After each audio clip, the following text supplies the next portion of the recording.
Most common question is, when's the perfect time to hire the VA? And I say, always before you need one. Right. At the time you need one, you're literally having to slow down. And it feels painful, because it is. But you will never, ever, ever get to where you want to go, because you will never get more time back in your day. Welcome to another episode of the Orthopreneurs Podcast. Today, we're going to discuss something a little bit different than most of you have ever heard me talk about. And our guest today is Melissa Smith from PVA, which stands for? The Personal Virtual Assistant. There you go. Welcome to the show, Melissa. It's so good to have you here. Thanks for having me, Dr. Krieger. Oh, it's my pleasure. And so I'm going to just jump in real quickly and give them a little bit of background. So Melissa has played a very vital role in my life. We'll get into it a bit more later on about what she's done to help change my life. But something you may have heard me discuss a little bit in Orthopreneurs is that of a virtual assistant, executive assistant, a personal assistant. There's a whole variety of ways we can refer to it, but essentially somebody who is not an employee of yours per se, who handles some really good tasks and helps you in many different ways in your life. And so first, if you don't mind taking a minute or two, Melissa, just to go through a little bit about your background and how you started the company. Yeah. So my background was in executive assisting. I was an executive assistant for over 15 years. I went to school, secretary school to be an assistant, actually took medical office administration. We had two options, either legal office administration or medical office administration. I went to medical office administration. Nice. My mom was an assistant. She retired maybe 6 years ago. So it was just this thing that I knew I wanted to be when I grew up, and I was. And everything was great. I was very happy. I loved my role. I feel like it's my calling in life. And then back in 2012, my husband died suddenly, and that kind of changed everything, as you can imagine. I was actually 3 days into a new job, and it was just like, oh. Well, thank you. And I had a great office. I was working at UGA Vet School at the time. I was working in the dean's office, and they were awesome. And, I was there for about a year. And then I thought, you know what? I want to go home to California. I think it's time for me to go home to California. That's my home state. That's where my sister was at. My family's there. So I went to California, and it was kind of one of those moments where you like go back to your hometown, you get recentered again, you get a job, all those kinds of things. And it was really great. I had a job that I loved. I thought I would be there for the rest of my life, because the average person that worked at the school had been there for over 20 years. Wow. Just a really long time. This was people's forever home, and I enjoyed it so much.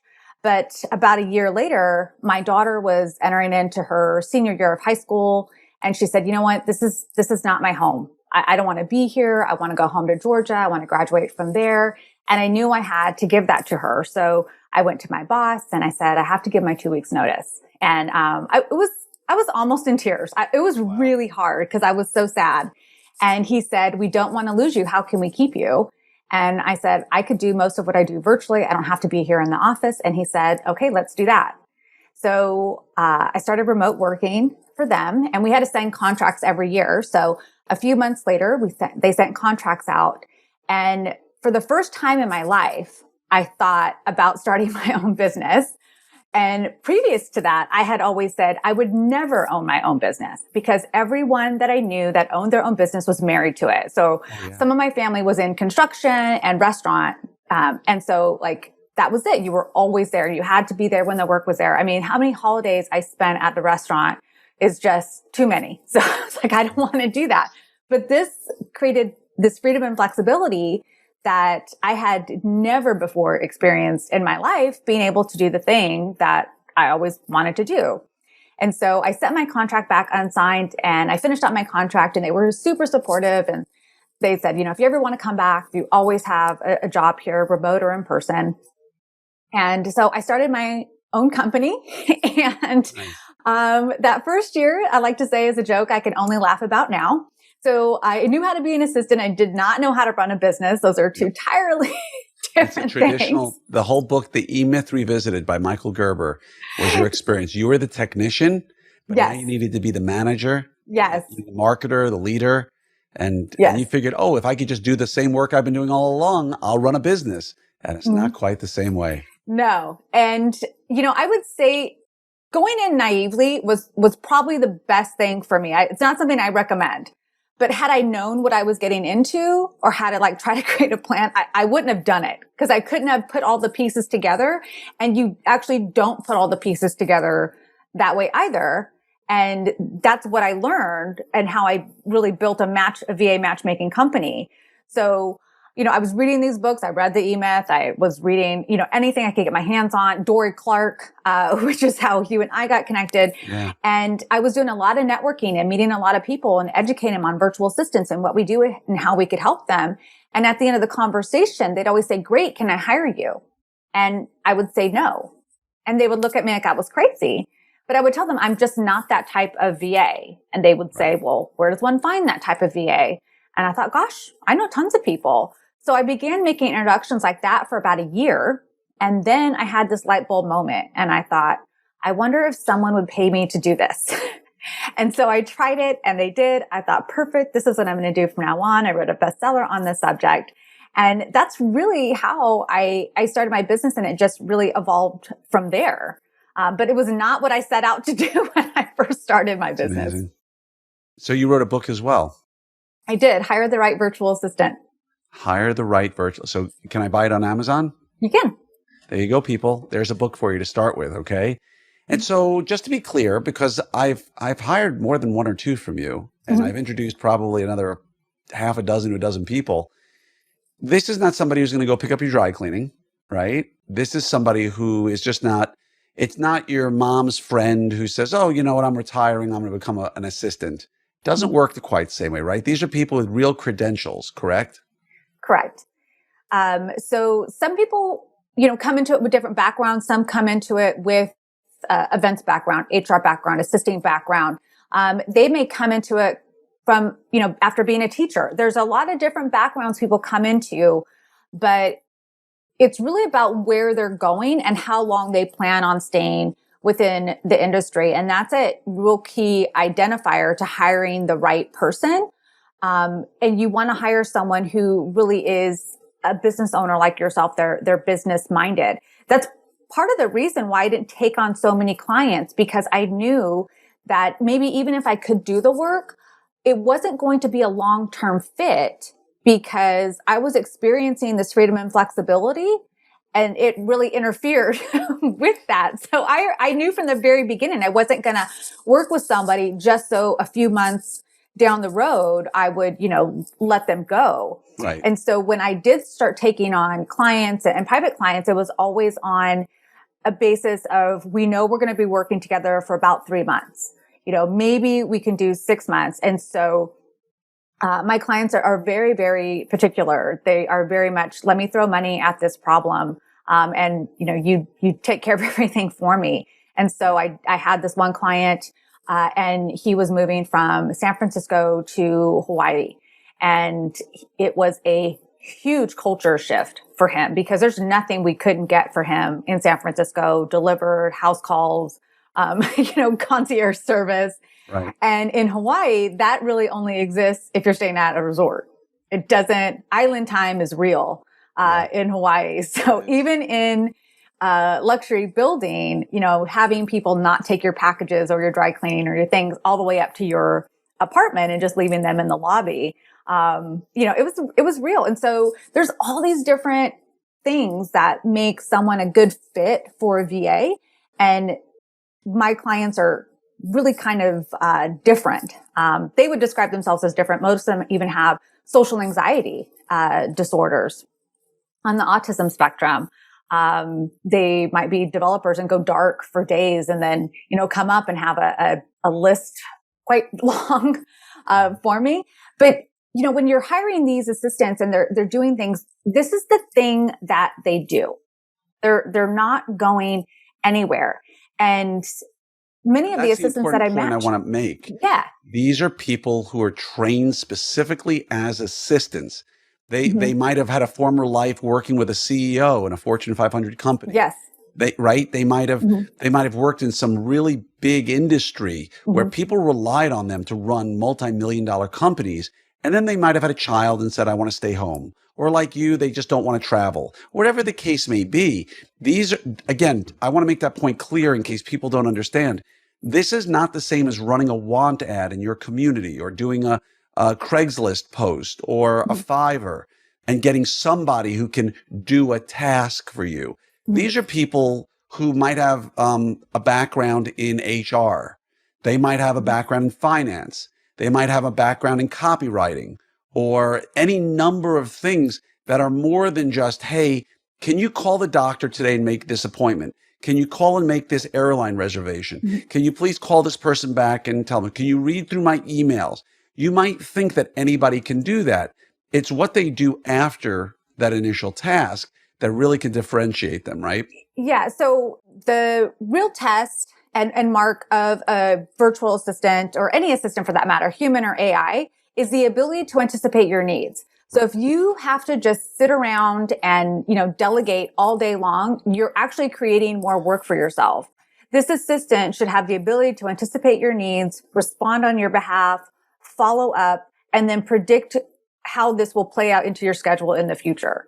If they're not doing those things, that means you have to follow up with them. Right. Now instead of just following up with yourself, you're following up with somebody else. And that takes a lot more time and effort and becomes highly frustrating. I am a full believer in delegation is work. I don't want to delegate anything to anyone. I want to set expectations. I want to share what I want done. And then I want someone else to run with it. Contact me if you have any problems, but try to figure it out first. Right. I need someone who's a professional. So yeah. Figure it out first part is so huge. And, I love Fallon. Shout out to Fallon. Who was recently featured in Business Insider. She didn't even tell me. I had no idea. Yeah. Last week it came out. They had reached out to me and I had spun it around and I said, I have a few people if you are interested in this. And they said, we'd love to meet more people. Yeah. And so they did a complete feature story on her. Right on. I got to get a copy of that. So Fallon, just so everybody out there knows, Fallon, I know her last name. I'm not going to say it here because it wouldn't be right. But Fallon is my assistant. She happens to practice out of Long Island. I'm in Dallas. She happens to work out of a place that's legitimately 3 minutes from where my wife grew up and 3 minutes from where I grew up. So we know exactly where she lives. We've never met her, never shook her hand. I've seen her on Zoom a few times, but I have her text number. I communicate with her. And as an example for what is something that she would do, we were recently having an Orthopreneurs RD event in LA, and we had a hotel and everything, but I needed transportation to and from. So she went into my American Airlines account, which she knows, right? Because I give her access. She finds when I'm flying out and landing in LA. And I told her how many people were coming from my group that I needed transportation for. She called all of the limo companies in LA that made sense, vetted it down to 3 that had different services, and just asked me, which one of these do you like the most? She took care of it, reserved it, paid for it, got the contact for it to verify day of when I landed that there was in fact someone waiting for me, and made sure that the trip was, she was basically overseeing it from A to Z to make sure that everything worked out perfectly for me. And that's precisely, it's so much easier. Well, people say, well, I could just call a company. I could search. Well, go do it. Go search out all the companies, call the 10, 5 of which don't have availability on the day you're looking for, 2 of which require all the payment up front. Then go work out who's going to pick up when, how many bags. It'll take you an hour and a half to 2 hours minimum to get through that. Pay somebody else to do it for you, right? And that's the least of it. We used to have a young lady who I love to death, who is our HR. She had a history in HR and hiring and screening. My partner, Doug, put her in charge of initial, running of ads in different modalities in different places, and then doing initial screenings so that by the time they got into our office manager's opportunity, they'd already been vetted. So again, these are things that you can, what are some other areas that people have training in that are maybe HR, marketing? Yeah, there's sales, marketing, online courses, blogging, research, website maintenance, community management. If you're like on Instagram and have a community there, if you have a community on LinkedIn or Facebook, events, if you want to have, pop-up events or get-togethers or, family events, whether in person or online. The list is just really endless about what VAs can do for you. Right. I think people get into this box and they think, okay, what can a VA do? What can a VA do? But I always like to flip it around and say, okay, well, if you could wave a magic wand, what would you want this person to do? Like if you're going to go out and buy a car, you're not going to go on the lot and say, show me what you got. Like, what if someone came to you with a minivan and you're like, a minivan? I don't need a minivan. I'm Right. looking for a sports car, right? Well, that's the same kind of mentality you need to have. You're like, if I could just give this to one person, my life would be that much easier. Start there and then build. In the world that we live in, if you could have an hour saved in your day, 5 hours saved in your week, 20 hours saved in your month, Yep. it adds up. But what I've found is that so many people are comfortable living in the busyness of things. And I'm sure there's some kind of like procedure as an orthodontist that, you're really familiar with, and people come in and they've been living it with it for years. Right. And you come in, you tell them about it and they're like, well, I don't know. It's not that big a deal. And then once you treat them, they're like, oh my gosh, if I knew this was going to be the outcome, if I knew that this was the thing, I would have done it years ago. Right. And it's the same reason why.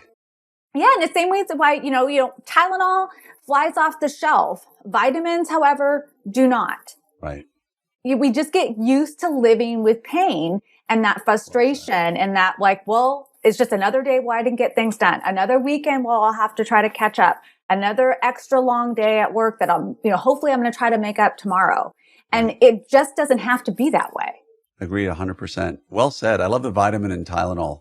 It's much easier to solve a problem, after the fact. You say, well, I'll take something for the headache. No, or maybe I'll live a lower stress life. Right. That's and right. it is so absolutely true. And again, like for instance, let's say someone out there says, well, I do a lot of trips with my family throughout the year. Well, don't plan the trips. Train somebody in what it is that you look for in a hotel and what kind of price points you want to do, and let them start booking your trips. Let them book the transportation. Let them book the airfare. So from the moment you leave your house to the moment you come back, you didn't have to plan a thing. Let them book the itineraries while you're gone. These are very smart people, folks. These are not, if you're a micromanager or used to being a micromanager, like many of us are, you can turn things over and delegate it to them in such a way that you can have, and we'll get to this now, I think now's the perfect time, is the onboarding process right? Because there's steps that we want to talk about here. But once you get them through your onboarding process, which should take you 3, 4, 5 months to really till they can start thinking like you to some extent, now the investment you've made comes and pays itself back. Because now they go, oh, what would Glenn do in this situation? Right? I know I've seen this 20 times. This is what I'm going to do for him. Hey, Glenn, by the way, I want to let you know, this thing popped up. I took care of it. Thank you so much, Fallon. That's exactly how I would have done it. So the first step is what makes Melissa unique is that once you pay her a flat fee at the beginning, right, to hire your VA, as I refer to it, as most of us do, she will then do an interview, right? There's an onboarding process with you, correct? Yes. And during that process, you're going to ask a series of questions. It's an interview. What are you looking for? And I can attest, sometimes she's going to help you find things you didn't know you were looking for, right? Which is why she's so good at what she does. And then what's going to happen after you've gotten all my information? What happens then? So then I craft a job description that will both attract the right VA and deter the wrong VA. So my job descriptions are different from then what you might see, because that's the whole point. I don't believe you necessarily find the right people. I believe you attract the right people.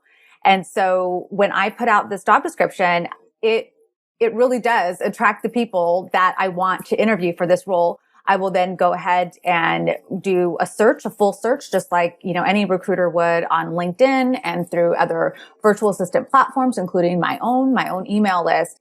And I do one search at a time. So it is deep diving into, let me find you the right VA, just not any VA. It's not about who could do this work. It's about who just thinks, wow, I get to work with Dr. Krieger. This is my person. This is exactly who I created my business to serve. And at the same time, Dr. Krieger is not changing anything that he's doing. He's like, hey, I communicate via text. If this person can't communicate via text, like we're not going to be friends, right? Right. And really matching that up. And then I go through the interview process and I am really finding out, is this person who they say they are? Could they do this work? What does good look like to them? Are their expectations the same? Do I know that they could meet the expectations of Dr. Krieger? And then I narrow down the candidates. I give you candidates to review. I set up the interviews on your behalf. I give you questions to ask. I conduct all the reference checks. I keep reference checks on file. So if it's a new person, I do the reference checks. I help you review proposals and contracts. I'll negotiate on your behalf if necessary. And I also conduct a background check. Background checks are done once a year, no matter if I've matched them before or not. So everyone has a current background check. And then I offer a 3-month guarantee. If it doesn't work out within the first 3 months, I'll match you again at no charge. I have a 98% successful match rate though.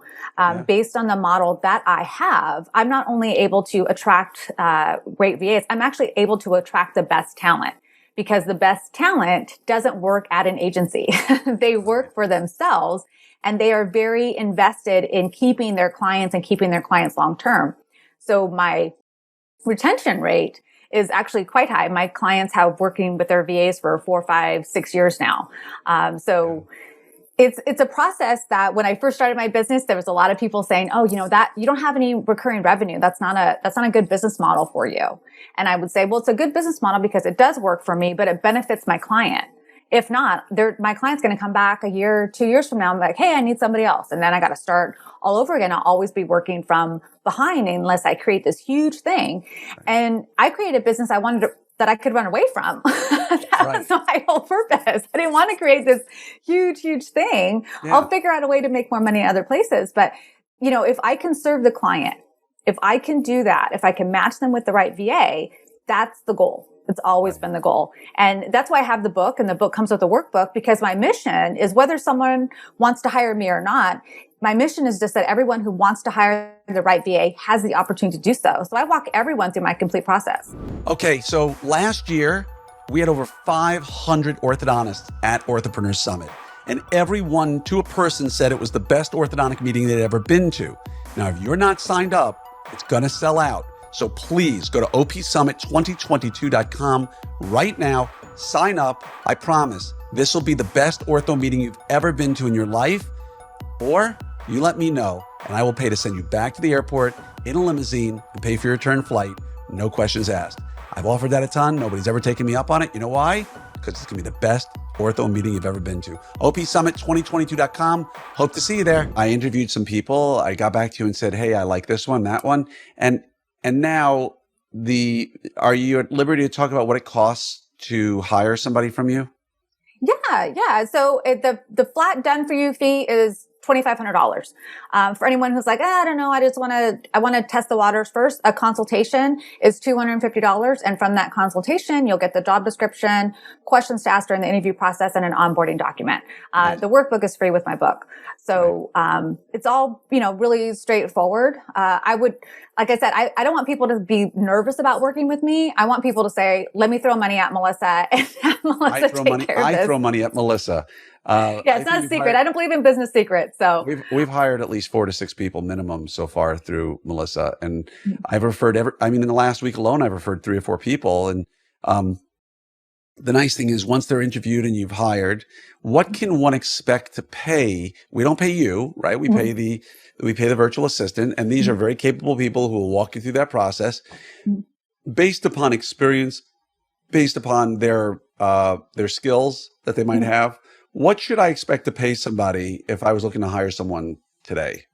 Yeah, for an executive VA is client facing, someone who can also have personal assisting involved. So anyone in that is anywhere from 40 to 55 an hour. In my workbook, I share the industry standard for several types of VAs. So if you need someone else, so 40 to 55 an hour, the average person uses a VA 5 to 10 hours a week. You can retain a VA for as little as 10 hours a month. And then if you do get up to 20 hours a week, you actually have some wiggle room in starting just to pay a flat monthly rate. And the reason is because most clients aren't using a VA that much. It's just not common. So VAs are not pricing their services hourly for a client working at 20 hours a week. So once you get up to 20 hours a week, you can actually go and say, what if we just have this flat rate? Work just gets done. I don't care, if it takes you 5 hours or 5 minutes, Right. like I just want it done. And then you can switch over to value-based pricing. Then, the work's getting done, but you can also budget a lot better for it. And that's where I am with my VA. It's sort of gotten to the point where, I'm just going to throw tasks at you. And when you start bumping up towards the ceiling of your hourly, maybe a task can wait till the following week, right? And you got to figure, if somebody's helping you 20 hours a week, that's a lot of help. It is. It's not common. It's not common. This is not that $12 an hour high school grad who you brought into your practice, if you're an orthodontist, who's going to work at your front desk and answer the phone and take messages. This is not that kind of individual. This is, I will say this honestly to any orthodontist listening right now, the people you're going to hire would be the most competent individual in your ortho office if you brought them in. They could learn, if they were in your office, to be a treatment coordinator, right? If they had sales background, they could learn to be your office manager easily if they have management background experience. These are really, really competent people. And as I say it out loud, I'm going to throw it out to you. If you're looking to automate your practice, if you're looking to become the kind of practice where you do virtual consults and this is a great place where you potentially could hire a virtual assistant and say, look, for 12 hours a week, I need you to do virtual consults for me. And here's how we're going to do them, and train them how to do virtual consults where it really is endless, because the world we live in now with high speed internet, unlike 15 years ago, almost any job can be done from anywhere. And so I would tell every orthodontist out there to consider ways to where can you offload something that's in person, where you have stress of having to hire and drama and all the other things go along with it. Is there a place that you can offload marketing, sales, management, copywriting, whatever it may be? Do you ever deal with anybody who does like phone stuff? Not call center, but being able to walk patients or walk people through certain phone tree kind of options? We do. It's not as common because a lot of VAs phone isn't as common anymore. Right. Like back in the day, we had, a phone voice. That was like our thing in the office. Right. People just stopped using the phone a long time ago, but there absolutely are those who really still enjoy just being on the phone and feel very comfortable and can absolutely do that for a variety of different types of industries. Right. And there are VAs who specialize in office management, just like you might have an office manager in your office. So when I was an executive assistant in the office, I didn't want to be the office manager. I didn't want to oversee anyone else, much like I don't want to oversee anyone else now. But there is that version of someone online as well. So they have the designation of typically OBM or DBM. So it stands for Online Business Manager or Digital Business Manager. And these are people who manage other people, processes, and systems. So, they set up KPIs, dashboards, project management, people management. They can do a lot. And what they do a lot of executive assistants can do it as well. They do it on a different level and for different purposes. A lot of EAs will do some DBM work or OBM work. It's less likely that the OBM or DBM will do some of the EA work. Right. That happens more often. But, the possibilities are really endless, and the uptick in personal assisting that we've seen in the industry over the last 2 years has been quite high. So one of the areas where a lot of clients have said, you know what, I need help in this area now. Is this something that a VA could do? Is managing the kids' school schedules and all the emails that are coming in. Schools are sending out so many emails per student. So it was before they might send out emails, school-wide emails, but now each student, each class, whatever they're taking, the school or the teacher may be required to share more information. And it's super overwhelming to parents and trying to manage those schedules. And then I've heard the number of apps for whether like extracurricular activities, sports, clubs, whatever, that they have to funnel through now is just off the charts.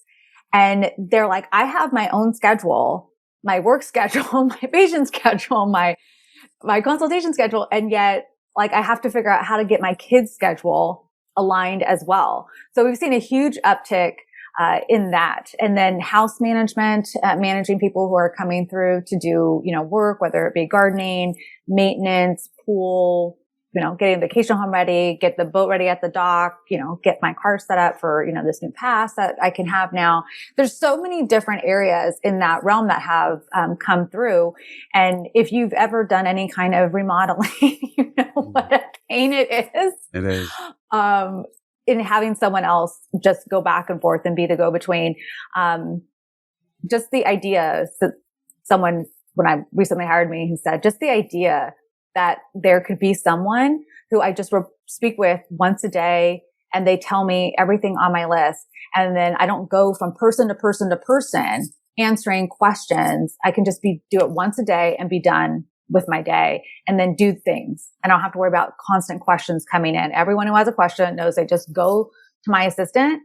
My assistant answers them all and then is in touch with everybody. Yeah. Imagine that for anybody building a new ortho office, right? And they said, you know what? I don't want to be bothered every single day. I don't want to have to deal with a phone call from the contractor. I don't want to deal with, this electrician is not doing. I'm going to hire somebody who's trained in having done this before. This is not somebody I have to train completely. You're going to have to get them up to speed. But basically, I'm going to do ortho, which makes me more than $50 an hour. And you're going to take care of all of this. So I go home at the end of the day to my family, and maybe we have a debrief for the day or for the week or a text or an email. Hey, just want to let you know, here's what I did today. So-and-so does need to speak to you about this one thing because you need to choose the color that you like or something like that. But most of the problems with your home project or whatever, it's no longer your problem. And my wife and I are getting ready to do a potential home remodel, a home build. And I may very well just call you and say, Melissa, I need to find somebody, run this for me so that, whenever there's a question or problem, the only challenge is they can't be on site, right? That's an issue. But one more question here. Is it unreasonable or can you negotiate it with a VA, at some point and say, hey, I'm doing this house project. There are going to be 3 times I'm going to need you to be on site in the next year. It's not unreasonable to sort of see if they're willing to do that, correct? No, it's not unreasonable. When I first started my VA career, I was doing a lot of traveling for events. But I love to travel. Even though I was actually getting over my fear of flying at that time, the event was for my favorite college sports team.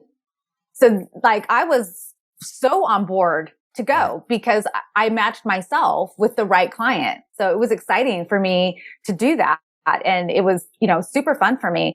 The thing about also hiring an assistant to manage projects and manage other people and being your go-between, what clients don't know, but they quickly find out, is that it forces people to ask better questions. Really get to the question behind the question. What do you really want? Do you really want my time or do you really want me to answer this question for you? Because when people don't have that anymore and then they realize themselves, maybe I just wanted time with this person.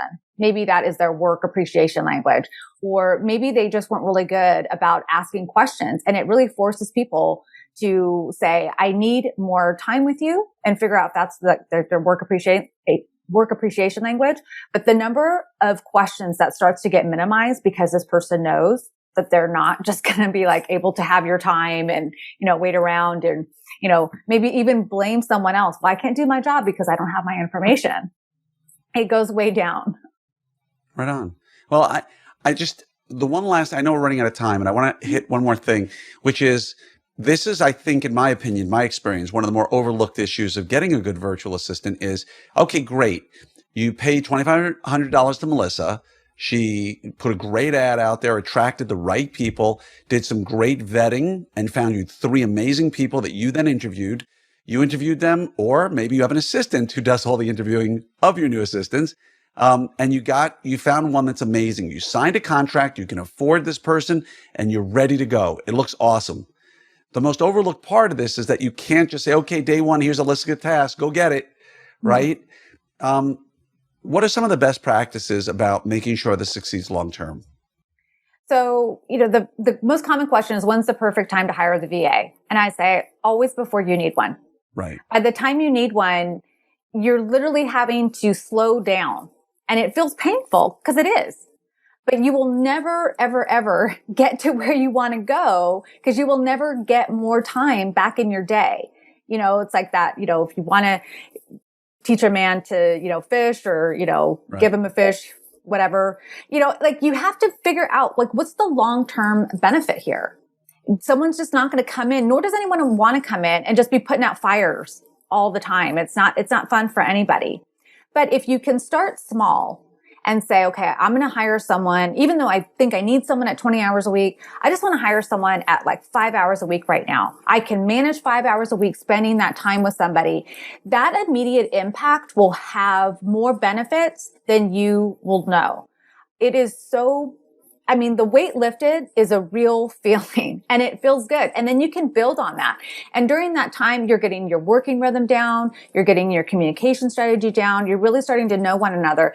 And so then when you start adding in those other tasks, those other things that you want to get off your plate, those other things that you just don't want to ever do again, then we already have that communication strategy. We already have that working rhythm. They already have the expectation of what their work, when they turn it into you or when they say it's done, should look like and should feel like to anyone that they're working with. So it makes the process go a lot faster, a lot more seamless.